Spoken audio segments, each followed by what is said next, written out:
intense bot lane play. Yeah, and now we're going to get to see if it happens once again. The first thing that jumps out to me, Xiaopeng bringing out the Rek'Sai. I'm surprised he's still willing to pull this one out, right? Yep. High challenger KR Rek'Sai player, but we know Prowler's Claw got the nerf on 11.13, so I think that definitely hits Rek'Sai quite hard. Yep. But hey, it's Xiaopeng. We'll see what miracles he's able to make with, like, what Meiko said, right? His unique jungle pathing where he's like, I don't really care what's going on. I'm just going to go back and forth between my lanes and gank. And then for EDG, just once again, a ton of power picks coming out. Getting their hands on Viego, Diana, Sett, Ezreal. Yeah. Feels like this type of thing shouldn't be allowed with how many power picks they have as compared to TT. We're like, okay, they have the Varus, they have the Sylas, but that is about it. And now really want to keep my eyes on what Xiaopeng is able to do. You have an early pressure jungler. We know he goes for a bit of crazy, wonky things that can set his team behind and either explode the game in one direction or the other. But my eyes are still on EDG. How dominant, how fast can they win this time around? Or can TT find an upset? It's a shame Dom's not streaming today because I feel like his opinion on Rek'Sai would be absolutely banger to start this game number 2 off. He's definitely been vocal about it before, so huge shout out if someone wants to send it. He told me Munchables that it was trash. We had him on the last hit. He said as a Rek'Sai player, he thinks his champion's absolute garbage. Yep. So there you go, from his mouth directly on the Last Hit podcast. But yeah, Xiaopeng always bringing this one out. For Xiaopeng, right? With Rek'Sai, you have so many different gank angles you can go with your tunnels, so we'll probably see him be active all over the map like we did last time around. One big place you always want to look for him to be active is mid lane, especially in the Sylas versus Viego matchup, where it's going to go how we're seeing now on our screens. Viego very easily able to punish Sylas. Look for the Q, 5-second cooldown, walk back. You can tether him, keep him on the edge of your range just because of how much you do outrange him with your auto attack range. And just a lot of different ways to hold it down. Even your E, right? Getting inside your mist, making it hard for him to land his absconded duck. So for Sylas, it's all about bringing your jungle in, finding those ganks, and getting yourself an advantage that way.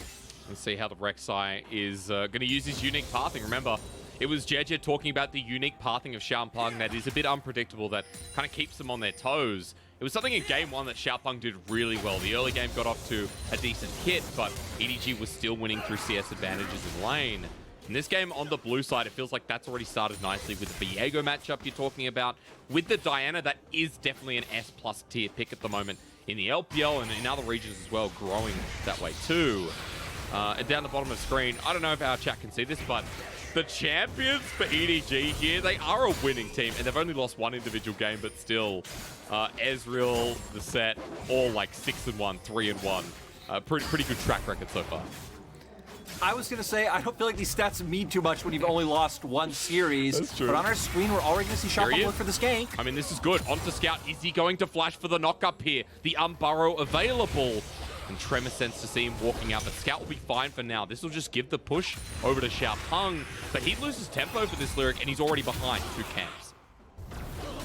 Yeah, still, you expect him to be behind no matter what, right? Because he's going to look for those ganks. He's going to give up camps. And this at least leads him into a very smooth transition into bot side scuttle to where then he can just go clear his bot side afterwards. So I actually don't think that's too big of a deal for Xiaopeng on that one. Jiejie just straight up chilling, full cleared his jungle, now getting that topside scuttle. And for Jiejie specifically this game, you have set up in all your lanes. We've seen the Diana and Sett combo many times before. You have CC coming out from the Viego, and looks like Jiejie and Scout potentially want to punish And he just TP'd in. If they can kill him, this is going to be absolutely massive. Spectral more, you get a Luna Rush as well. Jiejie burnt his flash, but did too. Now exposed with Scout having double summon still available. It's an attempt at the very least from the level 4 Diana.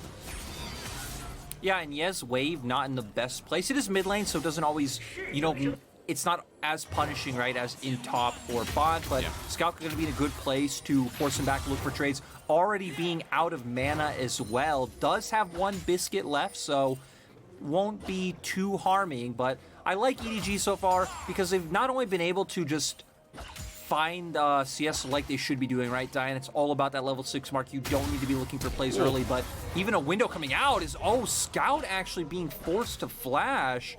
We didn't exactly see what happened, does have the TP, and he didn't even use his TP early on, right? Yeah, was the one who got the early reset, so he actually does have a bit of an item advantage right now. But Executioner's calling now for Scout, going to come into lane, going to be feeling good once again, but that's never something you want to see when you're the one who just got set up with that gank where the enemy mid laner had to blow their flash, where the enemy mid laner has no mana. And I think it's important to note that it feels like it could be a latent effect of the nerfs coming through to Q, right? Or I should say the passive. 50% on the minion wave now rather than at 100%. So you are seeing half the healing reduction coming through, where Scout doesn't have the same sustain as he once did. Does TP back to wave as you're talking about, but we now have summonerless mid wave, and Jiejie without his flash, Xiaopeng still having his, so it feels like that is the hot topic this game. And Lyric, in this early game, before we see anything else, I want to come back to kind of win cons of both of these teams. It feels like EDG have a lot of space to provide in these team fights again. A lot of good scaling, while with the Rek'Sai, with side lanes for a Camille, very different conditions, if I'm right in saying. Yeah, you totally nailed it, right? EDG are going to be looking for those 5v5s. You have the Wombo combo coming together. You want the team to be grouped up that you're fighting against. For TT, we know early on, they're going to keep looking for these ganks around mid. You're going to look for that 2v2. You're going to look to set up, very well. And then you're going to transition to a point where you do have these two strong side laners in Sylas and Camille as compared to just the Viego on the opposite side, right? Both Ye and Langx later in the game should be able to both beat out Flandre. So you're going to have side lane pressure somewhere. You're going to be able to keep looking for kills on side with your Sylas. Try and use that to get tempo to move to a play first. Find picks. And this time around, you do have some scaling on your side. But we know Xiaopeng later on is just going to fall off, be a bit of a minion, probably have to trade his life to find a flash knockup onto like a Viper, Scout, or Jiejie. Hopefully your team's far ahead enough to where you can get those kills. But for EDG, they're doing the same thing as last game. They're keeping the game even early on despite not having to look for any plays themselves. They're finding CS advantages right now. It's notably that one in the mid lane. Scout doing very well for himself. Viper keeping up against Varus is always a win. Flandre not falling too far behind either. Does look like Flandre's wave is in a bit of an awkward situation. Lucky for him, Xiaopeng not in any position to try and punish right now. Does look like he will be pathing up towards his red buff though, so maybe TT can try to set something up now that the Hextech ultimatum is up for Langx. Yeah, especially with putting roaming up as well. Meiko matching for the time being, which I like, and 45 seconds before the Rift Herald, not giving any leeway for TT to build momentum in this game. In fact, Meiko's coming in first onto Ye, who has the hijack available, but it's flashed from Meiko. He follows all the way. The Moonrush, the Moonfall, whatever it's called, there's no time for it, because Ye's just dead for first blood. Really nice play coming out from Meiko. You were highlighting him so well in game one at how exceptional of a game he was playing. This time around, he has the Ezreal down in the bottom side, knows he doesn't really need to stick around. Viper will be able to farm just fine under turret. Sure, does fall a bit behind in terms of CS, but I don't think it's all too big of a deal. On the opposite side, Langx was stacking this wave the whole time. I think for TT, they were hoping to set up that play on top side that we were talking about, but with the fact that Ye goes down in mid lane, kills all the momentum for that. Xiaopeng now hoping to use the big wave crash to get himself this Herald. But yeah, EDG are making their way up. EDG are going to be able to fight this. They have pretty much all ultimates available on their side. TT do as well, though. Yeah, and yeah, still has the Moonfall available. Scout is the one positioning aggressively first. But Viper's here. Now, True Shot Barrage available as well. Pudding goes for the engage, but he hits a wall. And EDG want to follow this up. Jiejie, watch for his ulti. It takes in two, but the Moonfall from a little bit better as Flandre. Now on the flank as Scout is getting reset. And in the backline, Viper can't be touched. Langx separated from his team. It's a good ulti coming through from the Rek'Sai, but the Void Rush is not enough. And Lyric separate, consume and adapt whoever's left. Putting on the run, Sam D as well. The poke comes through, and TT have just gone down the drain. And it's an absolute murder coming out from EDG. TT just got so separated in that exchange. It started out as a 1-for-1 overall. When two of your members end up behind enemy lines, Scout coming off the flank, Flandre coming from behind as well. There was nowhere for TT to run. EDG able to pick up all those kills to get more plates down in mid lane. The whole map is already set up. You look at Viper, he's already shoving in that bottom side as well. As we're going to go straight to the replay, the Dredge line comes out, Pudding not able to connect. as Jiejie finding his way in. Langx trying to play off on the flank, gets right onto Viper right away. And as we say, it's going to end up being a 1-for-1. Yeah, and Meiko being traded on opposite sides, but look where Xiaopeng and Langx are. Putting and Sam D in no position to follow up leads to EDG being able to take all those kills. Langx just not having the damage to really be able to burst down Viper without any follow-up. Sure, we saw Xiaopeng try and get in there, but they still weren't able to take him down. Viper did have that flash, and Flandre's getting dove. Yeah, Xiaopeng has the Herald. He wants to make this happen, but first is 3. Flandre still alive. Haymaker under the turret as well. Langx walked back in. He walked back in. Xiaopeng almost died as well. 1v3 for Flandre. No problem. Langx thought he walked far enough out to drop aggro. Sadly, he was wrong. He was probably just a hair off from actually being able to drop the aggro, so that's really unfortunate for him. We see EDG making this play mid. And Pudding's just dead. We know it. They know it. And Sam D even sticks around to say, hey, you want another one? Diana, sure. Moonfall comes through. It's a crescent blow. But TT and EDG are just winning all round. Yeah, this one is even more of a disaster than game 1 for the side of TT, right? TT, at least in game 1, were able to string together a couple of kills that didn't really mean too much in the grand scheme of things with where they were looking for those kills and how they were going about getting them. But hey, at least it bought you time. This time around, not able to find that same lifeline. TT going back to those win conditions that we hit on, right? Making these plays around side lane with your Sylas. Here we go again. Let's fix it this time. Showstopper means he can't do anything with a Haymaker. And that's what you want to see, but unfortunately, you need about 10 more of those before TT can bring this game back to an even state. Okay, 10 more. So, 1 down. Maybe 8. Not too much of an ass coming out from TT, I'm sure. Yep. But on the opposite side, you might need more of those if Sam D ends up giving over kills to Jiejie. I mean, he has no flash, so this. he's just dead. Oh my god, the damage. Sweep him one more time. And Jiejie's 4-0-4. Sam D not found. And a dragon and a turret to take while plating still available. Okay, Hysterics, so now with Sam D going down, how many more of those plays do TT need now? I'd say 11 now. Even though it was, 9 before, it feels like Diana already on 1 item, matching the Rek'Sai in the early game, is a bit of an issue. So every 1 death they give over, they need 2 more plays. Yeah. Well, you talked about what has to happen in this game. The team fighting team is smacking individually. And Langx, you already said he doesn't have the items to compete. Solo kill. Sit down, Camille. I've got real legs. Scissors don't matter in this game. It's Solar Flare. It's a Void Rush, but no Seeker. And Scout gets yet another reset. He wants to play Rek'Sai once again. And this is the way to do it. Yeah, over the wall, but Viper's waiting as well. He'll take a kill for himself. And EDG can do no wrong. And TT just don't know how to stem the bleeding, getting picked off all around. Langx pushing too far forward in top side, doesn't call Xiaopeng to hover for him. We see a play down on bot side, and EDG now have the pressure to just keep it going. Well, I think something's wrong here, Lyric. The dive, pretty easy. At least they get a trade on Meiko. A little bit sloppier, but you don't care. EDG are the team that can be a little sloppy at this stage. Scouts out, takes a final turret shot, and it's a double kill in the end. Now it goes up to about 15, 16 times that TT need to get picks. Oh, I feel like a lot more than that, right? Oh, we're at a 6K gold lead. He can turn this. I don't know why Xiaopeng wants to go in. He's targeted, waiting for the unburrow. And we're going to get another Crescent Strike. 10. And he's big. True Shot Barrage. Goodbye. Xiaopeng.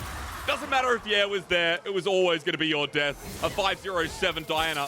And now, wants to engage onto Viper. Meanwhile, we're looking at base because, there's the bottom lane. They have to walk a very long way. And Viper's now soloing a Sylas. Moonfall flash. But Jiejie's still there. Of course he's still there. You saw him go into the bush. Yeah, for TT... Hysterics, I don't even know what to say. I don't think there is too much to say this time around.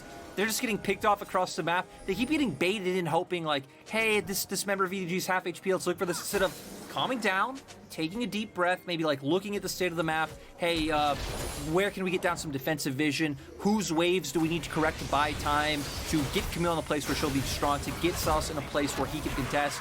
this replay, I mean, Jiejie is level 10, Xiaopeng is only level 8, and then, yeah, just wanting to double down, looks for it. Okay, is Langx dead? No, Scout actually might be giving over a bounty here, and it goes to the Rek'Sai. So Xiaopeng gets 1,000 gold, but Jiejie's coming up here to take a little bit more off of him. Meiko as well, just in case.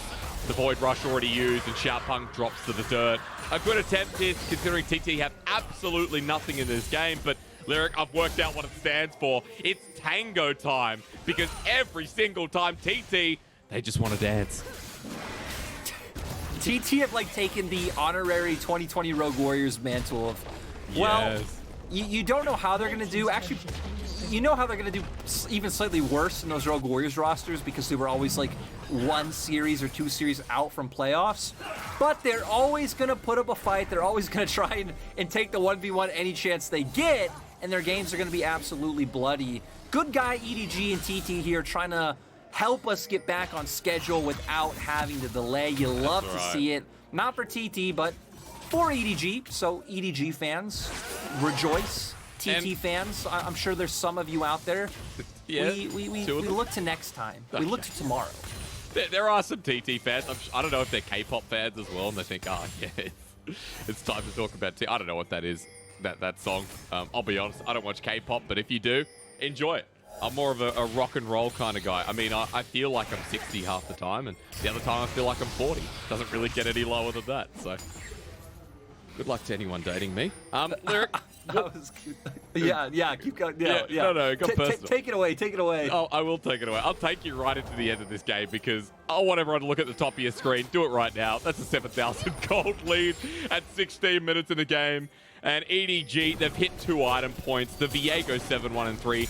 Viper's just been playing a passive farm game and still keeps up with the Varus. And with this Herald through mid lane, Inhibitor Turret's in a bit of trouble.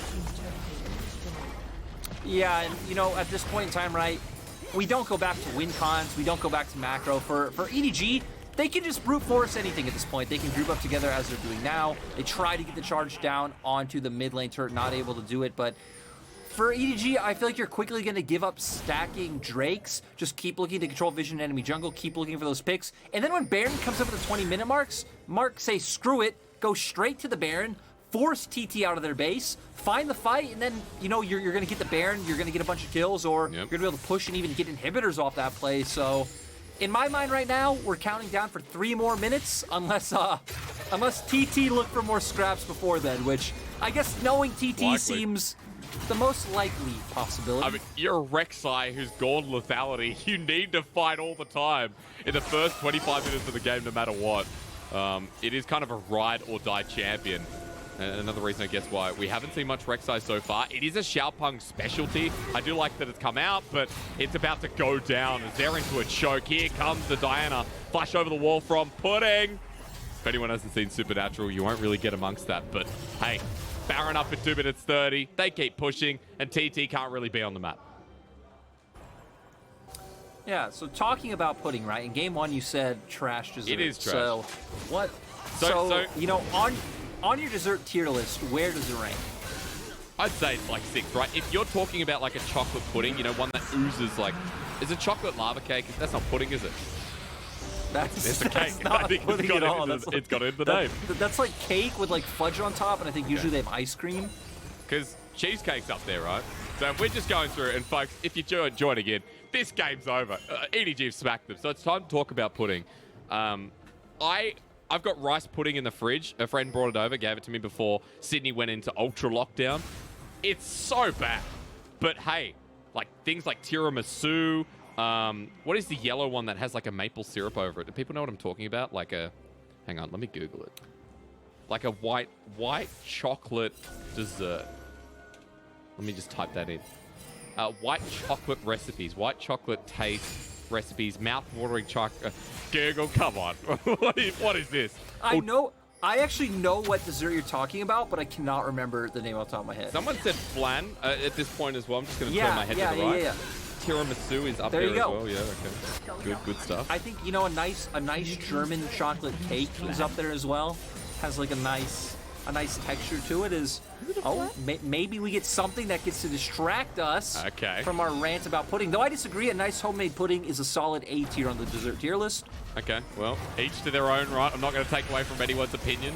Pavlova pretty banging up there as well. Scout's going to 1v2, but Langx started this. Good little pick-up. They've killed Scout. Side lane coming out nicely here for TT, but look at the side of the map as the TP from Flandre. It's going to be matched, and that means TT going to have 3 people down here, but into the wall, never mind. It's only 2. Meiko's joined in as well, and Jiejie's rolled on down. Oh no, abort mission, folks.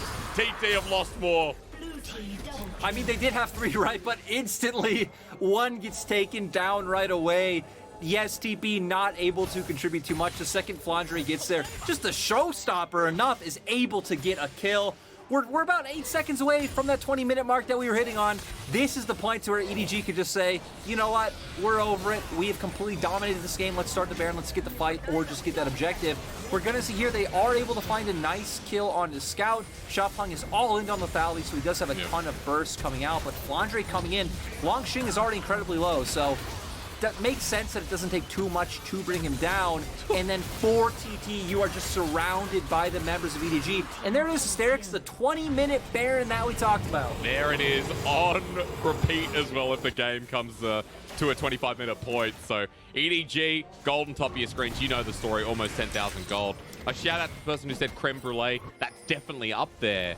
I think I'm also thinking, it is. That is a solid S tier. I think I'm also thinking of a white chocolate mousse as well. If anyone hasn't had dessert today, go have a gander. But big shout out to McDonald's ice cream cake. We're not sponsored, of course, and I don't know if I get in trouble for this, but when I was 8 years old in Australia, you always go to McDonald's for your birthday party because you get the ice cream cake, and it is by far the best cake in the game. Is all right? Sam D, pour it out, or maybe on the other way around, it's actually going to be Flandre here. Takes the Nautilus with him, and Flandre's absorbed up. That True Shot Rush did so much damage, and now, with the teleport in, Scout's got something to say. Can he follow up? You know the answer's yes, but how far is he willing to go? Heartbreaker to close the gap, and Meiko wants the Solar Flare to get the kill. Jiejie on the hunt as well, Xiaopeng's out, and every time TT do this, I have to applaud, even though the game is still hard as hell. I mean, it's one of those things, right, where EDG are still somewhat going through the proper channel. Like, they're trying to answer their side waves and get vision when they realistically could just do what they're doing now. You can just send 5 members mid. You could probably even die TT at this point, 5 men with a turret, and they can't answer your damage. As you see right there, Langx goes in, instantly gone. Pudding shouldn't be too far behind. I like the emphasis on it, but yeah, it's going to die in the end as well. Very hard to cast this one, especially as Australian. Want to say yeah, nah, because nah, yeah in this game falls yet again. And EDG, they've cleaned up everything in an instant lyric. 4 people dead. Xiaopeng walking back from the fountain, but we knew this was over. We're kind of playing for KDA at this point. 9-0-10, by the way, on the Diana. Feels like an MVP performance here from Jiejie on such a good pick in the meta. Xiaopeng brings out his Rek'Sai as they're poking him away, but it's not enough. EDG, top of the standings, and looking so damn good in the LPL. Even trying to have a bit of fun at the end. Viper almost going down, almost ruining that KDA that he spent so much time building up. Smiles all around for the side of EDG, still keeping their momentum strong, kind of in contrast with a team like LNG, who one loss kind of set them on a path it seems hard to get back to where they were. EDG have been here before. They are a very tenured team. And yeah, they come out. I think it's easy to say that they have better players than TT at this point in time, right? They have more experienced players. They're just a lot more than TT have going on for them. So for EDG, they pick up a win. For TT, we're going to keep looking forward to see maybe where in their schedule lines up with some progress able to be made. But yeah, EDG, a team you can be excited about because we are getting pretty close to playoffs. And we're getting pretty close to locking them in. We're already at the end of week 5. Yep. We have 9 weeks of LPL, so already past the halfway point. LPL ends in about a month. LPL regular split. About 1 month left. That's it. I mean, and then we go towards playoffs, finals, regionals, and we're at Worlds again. It's funny how the year shapes up. When you're a League of Legends fan, you always win because it gets you through the years. You might be sad sitting at home and saying, well, life isn't all it's cracked up to be. But then you watch the LPL and you say, life is a little better than not cracked up to be good. At the very least, everyone should be happy. Let me not depress you. Moving forward, Lyric, I want to pull out something that is not banter anymore, that's actually quite serious.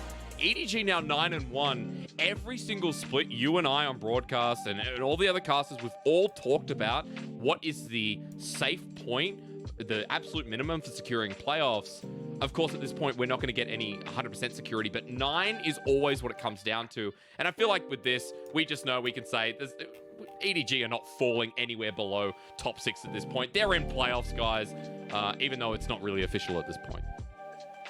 Yeah, I know in spring, right, our last playoff team had 8 wins. I think even in summer it was 8, and then in spring it was 7. So, you know, we had 9 is definitely a number that, since we've been casting together in the LPL, has always gotten you into playoffs. So EDG feeling quite good for themselves. I think even looking forward, right, this is where their schedule gets a bit harder in the sense that they're going to start going through a trough of mid-tier teams. They have LGD next, they play RNG, then they play WE. So still, EDG will be a favorite in every single one of those series. We don't get EDG up against teams like LNG and FPX until the last week, and both of those teams are slumping right now. So for EDG, we're going to get to see how they do against potential playoff teams in the coming weeks, and I think that's a very exciting prospect, right? It's like, hey, how are you going to do going up against, you know, Xiaohu in the top lane, going up against Flandre, or when you're facing LGD Shadow in the jungle, for WE Elk and Missing. So a lot of things to be excited for over the next 2 weeks for EDG in their matches. Then for TT, looking at their schedule, what do we have, Hysterics? We got BLG next. We got LGD. They still haven't played. Rogue Warriors are up, so some potential wins for TT to be able to, you know, solidify that scoreline. But we can stop talking about schedule. Jiejie's MVP. I think all of us saw that coming. Hysterics, you even said it right at the end of the match. It was deathless, 9-0 and 10. I can't help laughing because this game was just such a stomp, right? It was all EDG favored all the time. The comp that wanted to 5v5, winning individually, winning through skirmishes. And unfortunately, the Rek'Sai never able to affect that. So Jiejie here with a good jungle diff, but more importantly, with great awareness, as usual, as to where he wants to play around the map. MVP number 5 as well, Lyric. And I know we don't normally talk about MVPs in the split, but most right now is Doomby and Knight on 7. He will move up. Jiejie will be 6th, tied with Tarzan, Flandre as well, funnily enough, and Creep in our standings.